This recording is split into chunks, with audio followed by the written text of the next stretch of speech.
Olá, turma, sejam todos bem-vindos a mais uma aula do nosso componente Criação e Comunicação Publicitária. Eu sou o professor Jocélio e estarei com vocês aqui em mais um momento de troca para que a gente possa aprofundar um pouquinho mais os nossos conhecimentos sobre a hashtag Se Liga na Mídia, sobre a criação e comunicação publicitária. Na tela aí para vocês agora, nós temos o momento que nós estamos. Então, nós estamos na atividade 2 e na última aula de sistematização, né? Que é realmente o nosso Festival de Memes. Nós trabalhamos aí nas duas últimas aulas uma construção de como a gente pode desenvolver o nosso festival e agora a gente aplica, agora é a última hora, não tem mais como segurar a criação desse festival. E não estou sozinho, estou com ele, nosso querido Mauro. Professor, seja bem-vindo. É um prazer, maravilha. Assim, é um dia memístico, um dia em que os memes tomaram conta aqui da situação. Vocês nas escolas devem estar se divertindo muito. Eu espero que estejam, porque, nossa, meme é tudo de bom. É aquele texto que já vem automático, ele é quase que instantâneo na nossa cabeça, fala quase com os nossos instintos. Então, estamos aqui para mais uma aula e aprendendo sempre com o professor Jocélio. Muito obrigado, Mauro, pela sua contribuição. Sim, estamos aqui nesse espaço, por quê? Porque estamos simbolizando aqui, né, a sala de aula, o quadro, onde vocês podem criar algumas possibilidades nesses espaços em branco. Aqui, imprimir, fazer uma impressão um pouco maior, né, um cartaz. Eu não sei quais serão as ferramentas que vocês podem utilizar, né, Pro? Tá aqui. Mas olha, as possibilidades são infindas, né? Quando a pessoa tem um quadro branco, num cubo branco, lá a gente pode fazer muita coisa. Então tá aí. Exatamente. Pode fazer a construção tanto física, como a gente está simbolizando aqui atrás, sim, né? Exato. Mas também pode fazer a construção digital. Então vocês podem fazer um compartilhamento, trabalhar com as redes sociais, enfim, depende muito dos recursos que vocês escolheram utilizar dentro desse processo no Festival de Memes, tá? Temos sempre a nossa frase de seja bem-vindo. Pro Mauro, você faz as honras? Nossa, Albert Einstein. Sim. Então vamos lá então. O segredo da criatividade está em dormir bem e abrir a mente para as possibilidades infinitas. O que é um homem sem sonhos? Frase atribuída a Albert Einstein. Olha só, tem a ver com o que você acabou de falar do espaço em branco, do processo criativo, né, Pro Mauro? Sim, porque muita gente fala da genialidade do Albert Einstein e ele já falou em muitas entrevistas que ele deu em vida, né, que muito do que ele criou das teorias, da teoria da relatividade, né, geral, então, que tem a ver com a criatividade, porque dá margem à imaginação. Tanto que muita coisa que ele pensou só está sendo comprovada hoje, porque não tinha como constatar, porque a criatividade dele era genial, né? Ele era um gênio, né? Então, e legal que já faz um gancho com os nossos eixos estruturantes, né, Pro Mauro? Falando de criatividade sobre o processo de pesquisa, o processo investigativo, né? Exatamente. E falando sobre o gancho com as nossas competências, na tela aí para vocês tirar um print, as nossas habilidades, nossos objetivos, não se esqueçam, né, de se tirar o print, revisar e também o nosso percurso do nosso componente na unidade curricular 1, tá certo?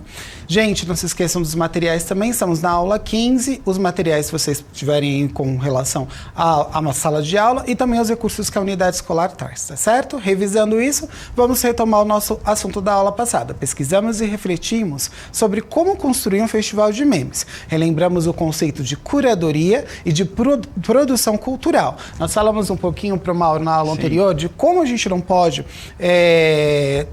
desassociar a relação de um festival, seja ele do Festival de Meme, que é uma linguagem super contemporânea, com o conceito de curadoria, de escolha, né? Verdade. E também de produção cultural, porque a gente tem a possibilidade, com a construção de um festival de meme, de se tornar um polo cultural, né? Exatamente. Me corrija se eu estiver errado, né? Mas a questão da curadoria tem que ter algo relacionado, tem que ter um fio condutor ali, né? A gente não pode ficar, meme tá entrando, não, é meme, vamos colocar porque é meme. Não, tem que ter algo que conduza, saber escolher, saber organizar, né? Tendo um olhar bem atento para tudo isso. Tem a ver com ética, né? Tudo isso. Exatamente. Todos os assuntos que nós viemos aí descobrindo ao longo das nossas aulas, né, Pro? Então, a gente tem até a ideia agora de um mapa mental, né, para que vocês comecem a relembrar todos os assuntos que nós percorremos durante esse momento aí do nosso aprofundamento. Olha só, tem algumas palavras que eu trouxe das nossas aulas, que foram construídas, que a gente foi aprendendo dentro do nosso vocabulário. Claro que você, dentro do seu processo de pesquisa como professor em unidade escolar, tem a liberdade de incluir e excluir, ou algumas, incluir mais, algumas que foram relevantes dentro desse processo. Então, algumas delas aí, nós tivemos a comunicação intrapessoal, a comunicação interpessoal, o pôster, o banner, né, o cartaz, que são algumas peças publicitárias. Tivemos assuntos que estão envolvidos dentro dessa temática, que é o cancelamento, a viralização. Falamos bastante sobre algumas ferramentas e processos que a gente pode utilizar dentro da criação publicitária, como o layout, o marketing, o briefing, a questão ética utilizando o plágio. Falamos nas últimas aulas, revisamos a curadoria, como a gente acabou de citar agora, falamos da produção cultural. Também vimos os estudos de casos, né? Algumas ferramentas que podem ser associadas como a paródia, o jingle, que faltou a gente colocar aí também, e também a possibilidade da leitura subjetiva e acadêmica. Essas são algumas, gente, palavras do nosso mapa mental que eu trouxe como sugestão para que vocês comecem a pensar sobre todo o caminho que nós percorremos até aqui. Claro, faltaram algumas, né, gente? Mas, professor Josélio, nossa, que viagem que eu fiz agora com esse mapa, viu? Puxa vida, nossa, veio um filme na minha cabeça aqui das aulas que eu tive com você. E olha que eu não participei de todas, mas eu, relembrei muita coisa, a questão de social ads, briefing, viralização, plágio, nossa, paródias, estudo de caso. Gente, espetacular, gostei bastante, viu? Olha, revisitei o passado, não tão distante. É legal que a gente também, né, Mauro, vai começando a perceber o que a gente está construindo, né, aula a aula, para a gente, como professor, para o estudante, enfim, todo mundo que está envolvido nesse processo, né? A gente pensa que, olha, é porque o aprendizado, ele é sempre aqui no centro de mídias, é em espiral, né? A gente aprende, volta, porque a gente vai revendo as aulas, e a gente fica com aquela ideia, às vezes, a gente não tá indo pra frente, né? Aí quando a gente volta num mural como este, né? E retoma, nossa, quanta coisa, né? E aprendemos de fato, não apenas vimos, a gente aprendeu. Muito bem. E aí chegamos no momento da nossa construção do festival, né? Olha só, temos aquele conceito de o que é um festival, né? Em muita sociedade, uma festa, um festival é uma série de celebrações em honra de alguém ou algum objetivo em comum. Uma festa e um festival são historicamente trocáveis ou mutáveis, tornando-se muito ecléticos. Existem também os festivais sazonais, que podem estar associados ao clima ou de acordo com os calendários lunar e solar. Na arte, trata-se de um momento de nutrição e apreciação estética. Nós já vimos um pouco sobre esse conceito nas 2 aulas anteriores, gente. É legal a gente também associar a construção de um festival de memes com a questão da criação e comunicação publicitária. Como é que eu vou divulgar? É um produto, um festival de memes, além de um polo cultural, né, de um momento ali de compartilhamento de saberes, é um evento. E esse evento, como é que eu me comunico com o público? Com o público da escola, com os outros segundos anos, com todo mundo do ensino médio, com a galera dos anos finais, porque todo mundo pode participar desse festival, todo mundo pode ter acesso aos produtos que vocês criaram, às peças publicitárias associadas ao memes. Então, para a gente ilustrar um pouquinho essa fala, nós temos um vídeo agora que vai dar uma dica sobre as 10 melhores dicas aí de marketing para artistas, tá certo? Agora é com vocês. O artista profissional, assim como qualquer microempresário, tem um trabalho que acumula muitas funções. Dentre essas funções, inclui-se profissional de marketing, especialista em mídia social, diretor, gerente de estoque, financeiro, e aí vai. Um artista, na maioria dos casos, é quem dirige seu próprio negócio. E por isso, ele tem que levar isso muito a sério. Parece óbvio, mas muitos ainda esperam que a sorte apareça para que alguém possa carregá-lo em direção ao sucesso. Mesmo que um galerista apareça na sua vida, essa função organizacional ainda precisa existir no seu trabalho. Eu não estou dizendo que um artista precisa tirar um MBA em gestão, mas que é uma boa ideia, Mas ele precisa se dedicar ou dedicar uma parte do seu tempo para se desenvolver no seu negócio. Existe uma série de recursos de gestão para artistas, desde livros, podcasts, blogs, cada um com uma pequena informação que pode ser absorvida para transformar o seu negócio de arte numa carreira sustentável. Aqui eu vou dar 10 dicas que, se você seguir à risca, a sua carreira comercial vai dar certo. Então, vamos a elas.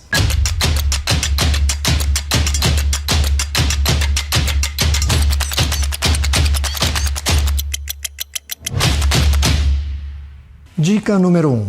Saia dos locais que você sempre expõe. É difícil alcançar os seus objetivos jogando de uma forma conservadora.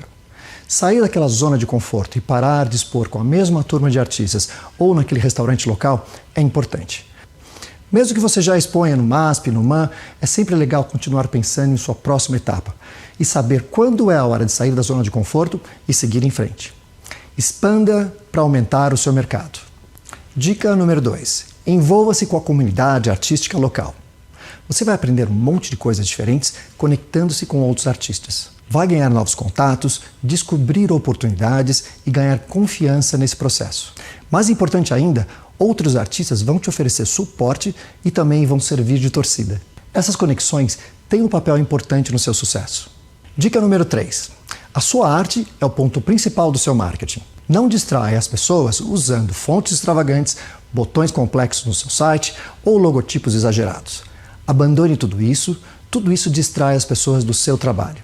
A sua arte é o foco e é tudo que você precisa. Dica número 4.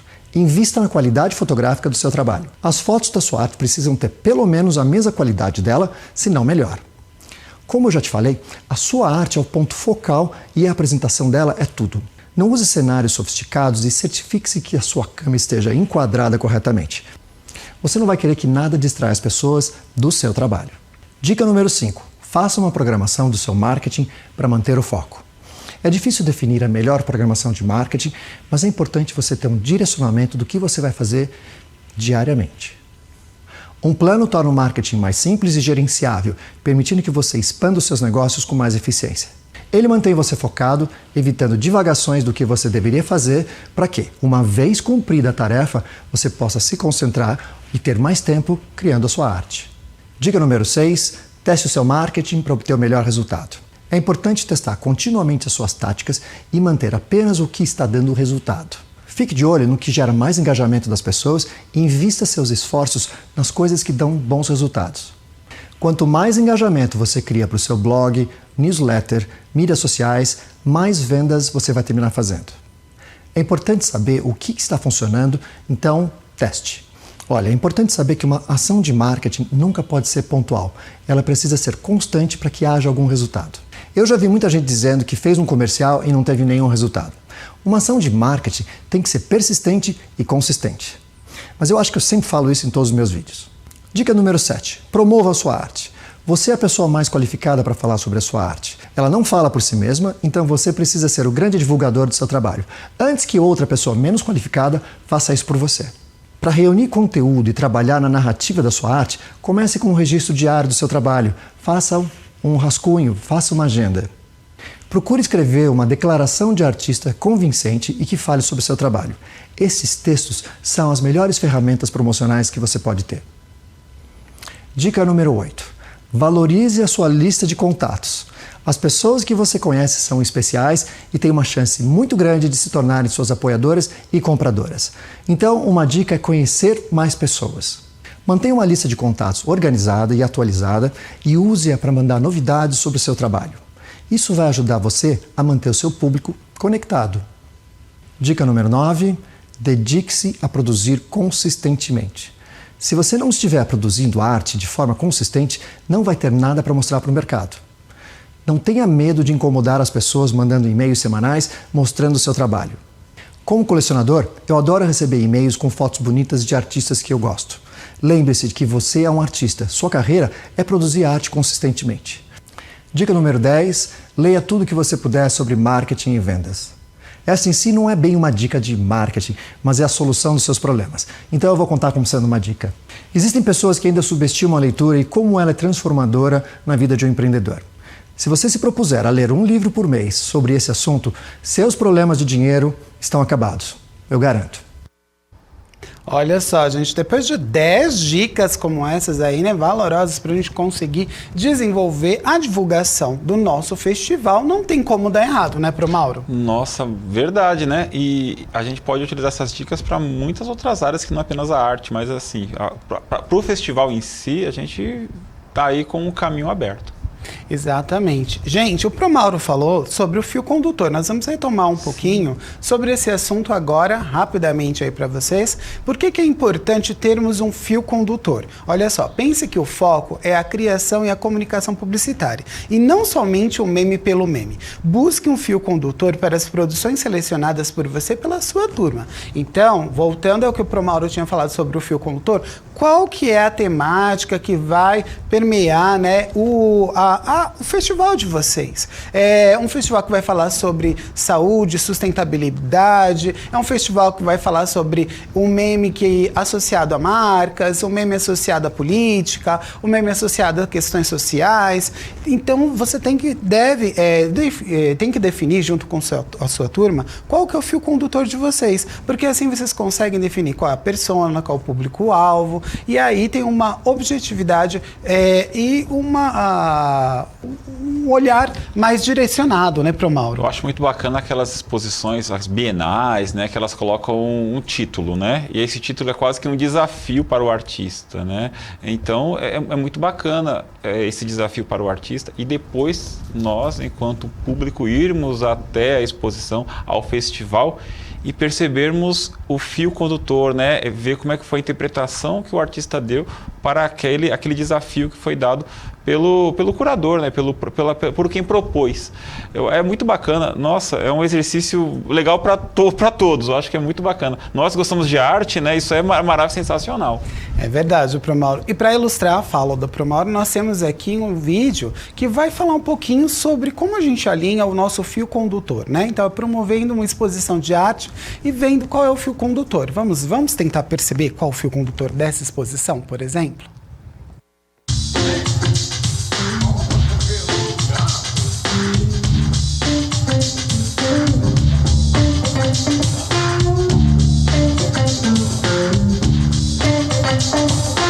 La comunicación visual es una herramienta muy poderosa y fuerte, importante para transmitir mensajes generales e importantes, ¿no? Por ejemplo, de cómo está el planeta, acerca de la pobreza, ayuda mucho ese tipo de mensaje visual, ¿no?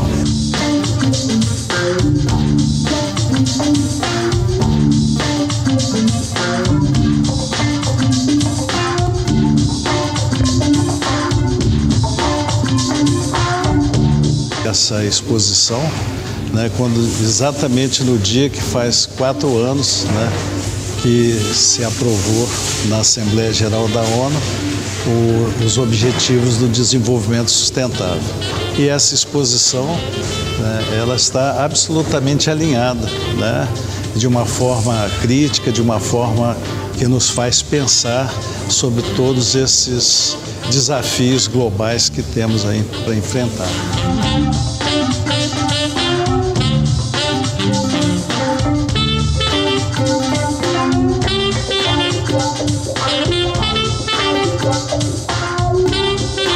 O Ivan é magistral, foi fenomenal, né?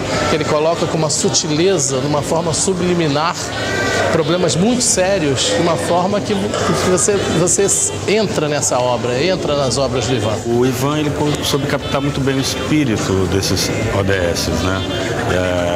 Os Objetivos de Desenvolvimento Sustentáveis estão aí em 196 países, sendo aplicados de uma maneira política e social total. Então, essa arte, ela se aproxima porque ela traz um aspecto muito direto, com elementos do nosso cotidiano, uma carteira escolar, um lápis, uma piscina, um animal, algum objeto que está dentro do nosso cotidiano e que a gente não consegue relacionar.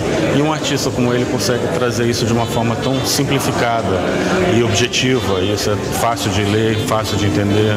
As crianças adoram, os adultos adoram. Por favor, venham conhecer esse trabalho do Ivan e venham se conscientizar um pouquinho de todos os problemas que nós estamos passando no mundo. Eu achei o projeto muito incrível, porque as obras são muito simples e elas são muito... O impacto que elas causam é muito grande. Ele perpassa sobre tantos temas que são essenciais para um futuro sustentável. Gostaria de parabenizar o Nick pela essa exposição e parabenizar especialmente esse artista primoroso peruano que nos está presenteando com essa e a ONU por incrementar essa situação e possibilitar essa mostra aqui no Rio. E aí, turma, conseguiram decifrar qual era o fio condutor? Pro Mauro, eu vou jogar essa para você. Você conseguiu perceber qual era o fio condutor dessa exposição? Eu acho que nessa reportagem, muito mais complexo do que a gente achar o fio condutor, que era, acho que são os Objetivos de Desenvolvimento Sustentável da ONU, né? Os objetivos, 17 objetivos. Eu acho que o desafio aí seria, visitando a exposição, encontrar os 17 desafios, ou um a um, ou eles misturados. Eu acho que seria uma viagem muito louca, né? Muito bacana visitar essa exposição procurando. Eu acho que é isso que é o grande barato de um festival, né? Você entrar no festival procurando esse fio condutor. Neste caso, acertei? Acertou. Claro, tá, não tem como, né, Pro? Pensou se eu dou um furo aqui? Vou sustentar, porque é bem bacana. Pesquisem a respeito, se você está viajando, não sabe o que está falando. É bem bacana falar em desenvolvimento sustentável, né? Que assim, é o que vai fazer a nossa vida mais viável, ou a única forma de tornar a nossa vida mais viável no longo prazo. Aliás, no curto prazo, se a gente pensar alguns, né? Curtíssimo, na verdade, né, Pro Mauro?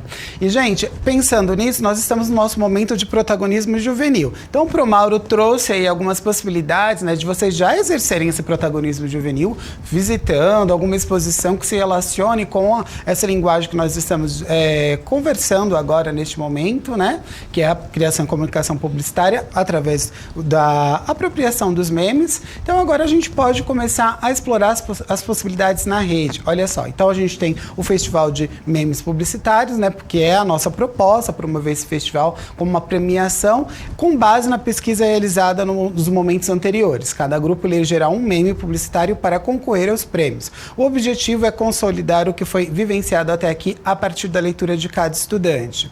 Lembrando, gente, que é importante que vocês definam o fio condutor, porque dentro de um processo, no grupo, tem 5 pessoas ali que produziram vários memes.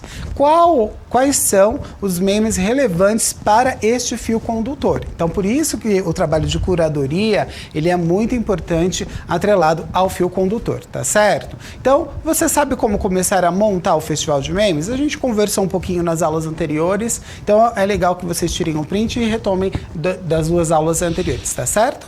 Pensando também nas possibilidades nas redes, a gente tem aí as perguntas norteadoras. Quais são as empresas envolvidas nos anúncios mapeados? Quando a gente fez nosso mapeamento, pesquisou, quais foram as empresas que vocês conseguiram perceber que se relacionavam com o fio condutor e com os memes que vocês produziram? Como se apropriaram do gênero meme como estratégia de marketing? Como foi colocado, né, esses memes? Como eles foram utilizados dentro da propaganda? E o que destacariam de mais criativo na estratégia de cada empresa e por quê? Como é que eles utilizaram? Como foi feito esse processo criativo, né? A criatividade foi intensificada ou apenas reproduziram alguns memes? Essa abordagem, ela foi pertinente? Ela não ofendeu? Ela foi de forma ética? Ocorreu em algum momento uma sugestão de plágio? Vocês acham que se relacionou com qual tipo de layout, né? Qual será que foi o briefing utilizado dentro daquele processo? Então é o momento da gente construir. Agora eu trago para vocês uma proposta de como a gente pode construir um cartaz rapidamente, né? Pensando nessa proposta de criação e comunicação publicitária e no meme. É uma sugestão, tá, gente? Vocês têm várias possibilidades, tem vários aplicativos aí disponíveis para fazer a criação digital. Então a gente tem lá a folha todo mundo tem na escola, né, Pro Mauro? Sim, claro. Uma folha, uma folhinha, um caderno, né? Ou cartolina. Tem sempre um sulfite perdido por ali, né? Vamos pensar por aí, né? Mas se você quiser fazer de forma digital, mais interessante ainda. Aí eu peguei aquela imagem que a gente explorou bastante, que é da Mona Lisa, a obra mais famosa do mundo. Peguei aí uma imagem pronta, né, reproduzindo em 3 momentos. E aí a gente começa a pensar nas linguagens, qual a leitura que a gente vai utilizar, por quê, né? Então, criação e comunicação publicitária. Esse seria, por exemplo, um pôster para o nosso aprofundamento nesse momento. Então ele é bem simples, utilizei um fundo neutro, branco, vocês podem explorar com outras, né, cores, enfim, depende muito do fio condutor de vocês, tá certo? E também temos outros exemplos aí para vocês relacionados aos memes, né? Aquele meme que a gente estudou, buscou, aqui aparece de forma mais efetiva. Então, dentro de imagens semelhantes ao meme que a gente viu ao longo das nossas aulas, nós temos aquelas ideias, né? Qual público, qual persona eu estou utilizando? Então, ó, o primeiro ali, não é só a vovó que manda bem nos óculos. Aí a gente tem um outro público ali. Já até me esqueci o nome da concorrência. Pensando que são duas empresas diferentes, né? Que trabalharam com públicos diferentes. Ou a mesma empresa buscando perfis de jovens diferentes, né, Pro Mauro? Sim, é bacana, né? Ver que tá buscando outros nichos, outros grupos, né? E chamando na memória afetiva, né? O turn down for what? Isso, exatamente. Só que aí a gente começa a pensar, quem que eu quero, qual parcela do nosso público-alvo eu vou atingir? Aqui nesse primeiro momento, aí na tela para vocês, a gente tem um público jovem, Homens. né? Homens, tá, legal, não mostra tempo, a gente não percebe se foi uma ação publicitária para um público mais específico com relação à idade, pode ser jovens de quanto tempo, né? Aí então eu acho que acima dos 15, entre os 15 e 25, 26, né? Não tem muito mais que isso, não. Tem jovem ainda de 30, 35, hein, mas eu falo em relação à imagem, em relação à imagem. A imagem tô brincando. Não, jovem de 40, 50, né? Muito bem. Adultos de 12, 13. Muito, olha, é verdade, hein, Pro? Então, olha só. E aí, quando a gente vai para a nossa outra imagem, a gente já começa a perceber que existe um outro recorte, né? Verdade. Olha só, ali a gente tem Adorei. Muito bom. Uma imagem associada a um período, né, festivo do ano, que é o Natal, onde a gente tem esse consumismo acelerado, intensificado. E temos também um público bem exigente, que são as crianças, né, Pro Mauro? São as crianças, não pense que isso é porque é criança, qualquer coisa, não. Esse partiu o som, eu adorei, achei muito bom, muito divertido. Eu lembrei e o Papai Noel também. Eu lembrei até de um presente que eu comprei para minha sobrinha, que era uma boneca X, e aí a boneca X era diferente da Y. Meu filho, eu tive que trocar a boneca, super parecida, era só um detalhe. Tá vendo como era a propaganda já sendo efetiva dentro do processo ali? Exatamente. Não, é a mesma coisa. Se a propaganda foi bem feita, o público-alvo não aceita qualquer coisa, que é o produto que foi anunciado. Exatamente. E aí a gente tem um terceiro exemplo para vocês, que já vai pegar uma outra parcela, né? Olha só, todas as demandas vencidas, será que essa profissional conseguiu mandar todas as aulas? Eu acho que isso aí tá falando com a gente, viu? Todas as demandas vencidas, tamo aí. Me identifiquei. Dormir é para os fracos, me identifiquei também. Olha só, tá vendo? Só que aqui a gente usou dois personagens diferentes, duas mulheres, né? Bem diferentes de espaço, vestimentas e roupas também, para começar a atingir outras parcelas, na verdade. Mas achei bacana que apesar nessas imagens, as imagens serem com mulheres, a frase de efeito atinge muito mais público, né? Sim, é bem mais abrangente, né? A gente utilizou as mulheres como figuras, mas a frase ela tá ali bem universal. Gente, foram algumas propostas de como vocês podem utilizar o meme, trabalhando com a construção, né, da publicidade, pensando no público, na persona. Claro que aqui a gente tem um limite com relação aos direitos autorais, com marcas, né, com personalidades, com celebridades, enfim, não dá pra gente utilizar qualquer meme por conta disso, mas a gente propôs aqui algumas alternativas para vocês. Na escola, na unidade escolar, vocês têm essa liberdade bem mais ampla aí de fazer esse trabalho de curadoria, tá certo? Não se esqueçam do nosso box, né, do Saiba Mais aí pra gente conseguir ampliar os nossos conhecimentos, fazer uma leitura sobre marketing digital da zoeira, a reprodução dos memes e peças publicitárias para as redes sociais, tá certo? E também ele pensando no mural do professor, o que aprendemos, pesquisamos e refletimos sobre como podemos produzir um festival de memes em ações publicitárias, promovendo o festival de memes. E aí o que vem por aí? Atividade 3. Nós vamos para a introdução da nossa atividade 3. Olha só, vamos para a atividade 3 agora. Momento aí de você, estudante que está fazendo seu processo de pesquisa sozinho, é só você na tela aí responder todas as perguntas norteadoras, acompanhar os vídeos sugeridos aqui na nossa aula e assistir a nossa aula para realizar as atividades, tá certo? Gente, muito obrigado pela participação de vocês, muito obrigado, Pro Mauro, pela sua contribuição. Eu que agradeço pela aula, muito obrigado, professor Jocélio. E eu peço para vocês avaliarem nossa aula para que a gente possa sempre melhorar aqui na nossa aula. Até a próxima, gente. Tchau, tchau. Falou.